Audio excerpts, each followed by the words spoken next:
안녕하세요. 성경 공부를 시작하려고 합니다. 오늘 성경 공부 본문은 요한복음 3장 13절부터 21절까지 중에서 일부를 이야기하려고 합니다. 오늘 먼저 읽을 본문은 18절, 19절입니다. 그를 믿는 자는 심판을 받지 아니하는 것이요 믿지 아니하는 자는 하나님의 독생자의 이름을 믿지 아니하므로 벌써 심판을 받은 것이라. 그 정죄는 이것이니 곧 빛이 세상에 왔으되 사람들이 자기 행위가 악함으로 빛보다 어둠을 더 사랑한 것이니라. 아멘. 오늘의 성경 공부 본문은 요한복음 3장 13절부터 21절까지의 단락 이야기입니다. 이 단락은 예수님께서 니고데모와의 대화 속에서 하나님의 깊은 사랑과 구원의 진리를 드러내는 아주 중요한 말씀이 있기 때문에 같이 고민해 보려고 합니다. 특히 우리가 잘 아는 16절과 17절은 하나님의 사랑으로 예수님께서 이 땅에 오셨음을 명확히 보여주는 본문이라는 겁니다. 저는 오늘 이 본문들을 통해서 우리가 주목해야 할 하나님의 사랑의 증거가 무엇인지, 그리고 정말 사랑만 이야기했는지 한번 고민해 보고자 합니다. 사실 이 문단에서 우리가 가장 먼저 기억하고 마음에 새겨야 할 구절을 뽑으라면 누구나 다 동일하게 말합니다. 바로 요한복음 3장 16절입니다. 하나님이 세상을 이처럼 사랑하사 독생자를 주셨으니 이는 저를 믿는 자마다 멸망하지 않고 영생을 얻게 하려 하심이라. 이 한 구절만으로도 수많은 설교가 작성될 만큼 중요한 구절입니다. 하나님께서 어떤 사랑으로 어떻게 사랑하셔서 독생자 예수님을 우리에게 주셨을까요? 세상의 어떤 부모도 자신의 하나뿐인 자식을 죄인을 위해서 내어주는 일은 정말 쉽지 않은 일입니다. 하지만 하나님은 우리를 너무나 사랑하셨기에 그 아들을 희생시키는 그 방법으로 우리에게 구원의 길을 열어주셨습니다. 우리는 오늘 이 놀라운 사랑의 증거인 예수님을 아는지, 믿는지, 그리고 믿지 아니하면 어떻게 되는지에 대한 이야기를 깊이 있게 다루고자 합니다. 이 사랑은 우리의 이해를 뛰어넘는 무한하고 놀라운 그 사랑이기 때문입니다. 이 사랑을 아는 것이 우리가 구원을 향해 나아가는 첫걸음이 됩니다.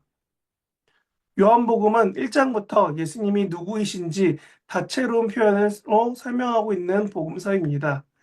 예수님은 말씀 로고스이시고 빛이며 히오스이고 생명이며 창조주와 하나님과 동등되며 이 땅에 육신으로 오신 분, 이런저런 표현들이 계속 나옵니다. 우리는 에고 에이미라는 헬라어식 표현으로 들어서 많이 알고 있습니다. 특히 13절과 14절은 바로 앞선 니고데모의 대화가 이어지면서 당시 유대인들에게는 너무나 놀랄 수밖에 없는 그런 말씀이 쓰여 있는 겁니다.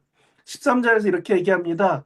하늘에서 내려온 자, 곧 인자 외에는 하늘에 올라갈 자가 없느니라 라고 말씀하시고 14절에 하필이면 올라갈 자가 없다 해놓고서 말씀하십니다. 모세가 광야에서 뱀을 든 것 같이 인자도 들려야 하리니 라고요. 올라간 자가 없지만 인자는 들릴 거다라고 말합니다. 이 말씀은 유대인들이 그토록 기다리던 메시아와 깊이 관련된 구절입니다. 유대인들의 삶과 신앙에서 가장 중요한 기다림은 바로 메사야라고 하는 그들의 구원자가 오시는 것입니다. 성경에는 종종 예수님께 이렇게 묻습니다. 당신이 정말 메시아입니까? 혹은 오실 그분이 맞습니까? 라고 묻는 구절이 나옵니다. 이러한 메시아에 대한 갈망은 누가복음 1장에서 사가랴가 주께서 백성을 권고하사 속량하셨다라고 찬송한 부분에서 잘 나타납니다. 그들의 기다림은 하나님께서 직접 다스리는 그 날, the day, 그날이 오면은 하나님의 통치가 온전히 이루어지는 그날이 속히 오기를, 임하기를 소망하며 기다립니다. 그 증거가 메사야 예수님이, 아니 그들의 구원자가 오실 거다라는 거죠. 근데 예수님이 말씀하십니다. 유대인들에게 뭐라고요? 자신이 바로 그 메사야, 인자라고 말하는 겁니다. 예수님께서 하늘로부터 오셨고 다시 하늘로 올라가신 분임을 이 본문이 분명하게 증거하고 있습니다. 이는 하나님의 사랑이 단지 이 땅에서의 문제가 아니라 영원한 하늘의 영역에서 시작되고 완성될 것임을 보여주는 증거입니다. 오늘 요한복음은 그토록 기다리던 대상, 예수님이 바로 메시아라고 선포하는 겁니다. 요한복음 1장부터 21장까지 여러 사람들의 고백을 통해 예수님이 참된 메시아이심을 선포하고 증거합니다. 그리고 그 메시아, 즉 예수님을 믿는 것에 대한 이야기가 바로 15절부터 17절까지의 이야기입니다. 우리가 잘 아는 16절 말씀처럼 하나님이 우리를 너무 사랑하셔서 독생자 예수님을 죽음의 자리로 보내셨다는 것을 우리는 알고 있습니다. 그리고 믿고 있습니다. 그러기에 우리는 죽음 이후에도 하나님과 영원히 동행하는 삶, 곧 영생을 기대하며 소망합니다. 믿는 자에게 영생을 허락하심은 믿는 우리에게, 예수를 믿는 우리에게 심판이 아닌 구원을 통해 영원한 생명을 주시는 하나님의 놀라운 은혜입니다. 우리는 이 부분에서 한 가지 더 집중하고 이해해야 됩니다. 왜 믿는 자에게 영생인가? 이는 하나님께서 우리를 창조하시기를 결정하신 그 태초부터 정해진 하나님의 변치 않는 사랑의 마음이 이 문장에 담겨 있기 때문입니다. 하나님은 우리를 너무 사랑하셔서 하나님과 영원히 동행하는 삶을 간절히 원하셨습니다. 그래서 그 아름다운 동행을 영원히 이어가기 위해서 영생을 허락하신 것입니다. 그 영생을 얻는 조건이 무엇입니까? 죄 없으신 독생자, 하나님의 외아들 예수님이 죽음의 자리에서 죽게 되었다는 것. 하나님의 이 놀라운 사랑을 믿는 것, 이것이 영생의 조건이라는 겁니다. 이 믿음을 통해 우리는 하나님과 끊어지지 않는 관계 속에서 영원한 생명을 누리게 됩니다. 그래서 우리는 영생을 누린다라고 말합니다. 그렇다면 우리는 무조건 예수를 믿기만 하면 되는가? 그런데 참 신기하게 성경은 그렇다라고 말합니다. 예수님을 믿는 자에게는 구원이 있다라고 말하고 있다는 겁니다. 하지만 여기서 우리는 중요한 질문과 마주하게 됩니다. 믿는 우리 말고 그러면 혹시 믿지 아니한 사람들에게는 하나님의 사랑은 동일한데 그 결과가 다를 수 있을까? 아니, 믿지 않아도 구원받으면 믿는 우리가 손해 아닌가? 그래서 그런지 17절은 이렇게 말하고 있습니다. 하나님이 그 아들을 세상에 보내신 것은 세상을 심판하려 하심이 아니요 저로 말미암아 세상이 구원을 받게 하려 하심이라. 17절을 다시 천천히 보면 예수님께서 이 땅에 오신 목적이 심판이 아니라 구원하심이다. 하나님의 근본적인 마음은 모든 사람이 구원받는 그것이다. 하지만 18절은 여기에서 한 걸음 더 나갔습니다. 저를 믿는 자는 심판받지 아니할 것이고 예수님을 믿는 자는 심판을 받지 않습니다. 그런데 접속사가 없었습니다. 믿지 아니하는 자는 하나님의 독생자의 이름을 믿지 않았어. 벌써 심판받았다고 말합니다. 누구는 믿는 순간 영생이고 누구는 믿지 않았기 때문에 심판. 뭐죠?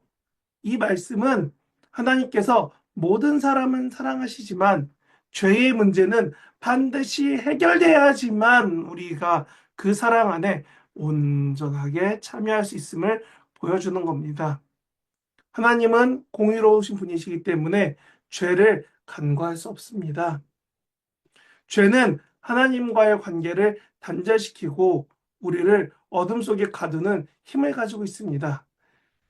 예수님께서 오셔서 이 땅에 오셔서 우리의 죄를 대신 짊어지고 십자가의 죽으심으로 죄의 문제를 해결하셨습니다. 이 진리를 믿지 않는다는 것은 하나님께서 우리에게 베푸신 구원의 길을 스스로 거부하는 행위가 됩니다. 그래서 오늘 본문이 있는 맥락 19절 20절에서는 심판의 이유를 더욱 분명하게 합니다. 그 정죄는 이것이니 곧 빛이 세상에 왔을 때 사람들이 자기 행위가 어떻기 때문에 악함으로 죄가 있는 상태에 머물고 있으므로 빛보다 어둠을 더 사랑한 것이라. 악을 행하는 자마다 빛을 미워하여 빛으로 오지 아니하니 이는 그 행위 악한 행위가 드러날까 함이요. 내가 행동하는 게 악이 나오고 악 때문에 내 행동이 나쁘니까 빛에 나와서 내 악한 행동을 보이길 꺼려한다라는 모습입니다. 사람들이 심판받는 이유는 예수님께서 세상에 빛으로 오셨는데 그 빛으로 나오지 않기 때문이라는 겁니다. 자신의 악한 행위 때문에 빛이신 예수님을 거부하고 어둠을 더 사랑하고 있다는 겁니다. 그들은 빛으로 나오길 싫어합니다. 왜냐하면 자신들의 죄가 드러날까 두렵기 때문입니다. 즉, 하나님의 사랑은 모두에게 동일하게 주어졌지만 그 사랑을 받아들이고 예수님을 믿느냐, 아니면 자신의 죄를 붙들고 어둠 속에 머물기를 선택하느냐에 따라서 심판의 결과가 달라진다는 것입니다.